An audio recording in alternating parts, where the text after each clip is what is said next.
Assalamu alaikum wa rahmatullahi wa barakatuh. On se retrouve aujourd'hui pour une nouvelle vidéo à travers laquelle je veux présenter un livre sur l'éducation des enfants. Donc ce livre du Cheikh Salim El Ajmi, qui s'intitule donc Mes enfants, est un excellent livre. Pourquoi Tout simplement parce que pour chaque parent, l'éducation des enfants est un défi au quotidien, avec de nombreuses joies mais également de nombreuses difficultés. Et souvent, les parents donc cherchent des solutions pour pouvoir éduquer correctement leurs enfants, pour pouvoir leur donner donc une éthique qui ait des valeurs convenables, correctes, qui correspondent à ce que eux-mêmes, à leurs objectifs, à leurs attentes. Et c'est pas toujours simple. Et l'avantage de ce livre, en fait, c'est qu'il se présente pas uniquement comme un livre qui nous citerait un ensemble de versets ou un ensemble de hadiths sur le mérite de donner une bonne éducation à ses enfants, mais au contraire, ce livre, s'appuyant sur ces versets coraniques et sur ces paroles du prophète salam, ou sur différentes citations des compagnons ou de ceux qui les ont suivis, l'avantage de ce livre, c'est qu'il se présente en fait comme un guide qui permettrait donc aux parents euh, d'adapter leur comportement, leur façon de faire avec les enfants, de façon à cheminer avec eux sur ce chemin qu'est l'éducation, pour qu'ils puissent être donc des adultes demain accomplis, Inch'Allah.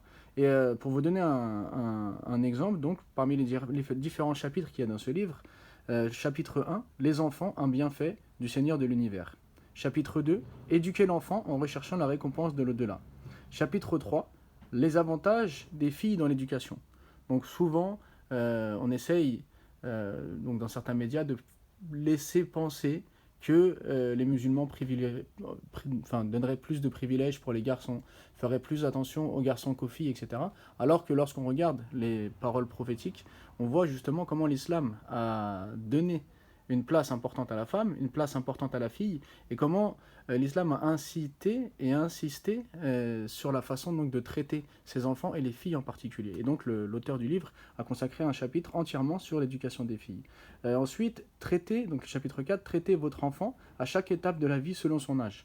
Donc là, on commence à rentrer dans un guide pratique d'éducation, puisque l'enfant va traverser plusieurs périodes.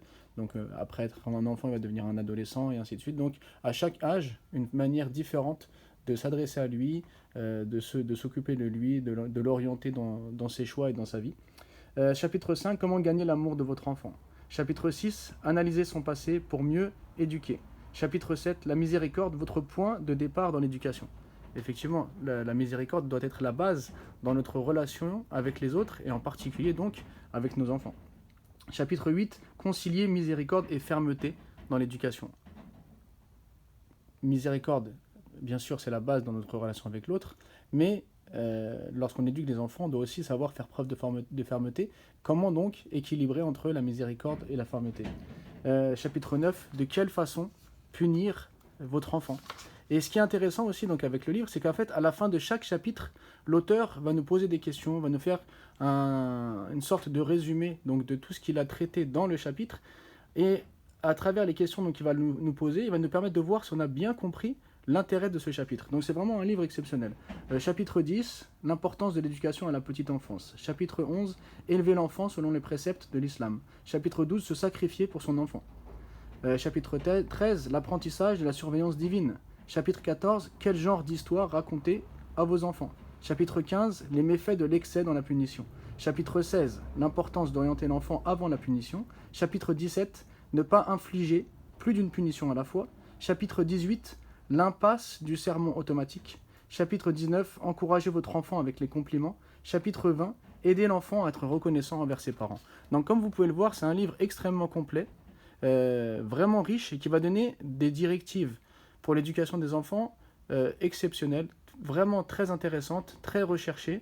Donc c'est un excellent guide que tout parent devrait donc avoir pour savoir comment se comporter avec leurs enfants en étant parfaitement équilibré entre la miséricorde et la fermeté qu'il doit y avoir.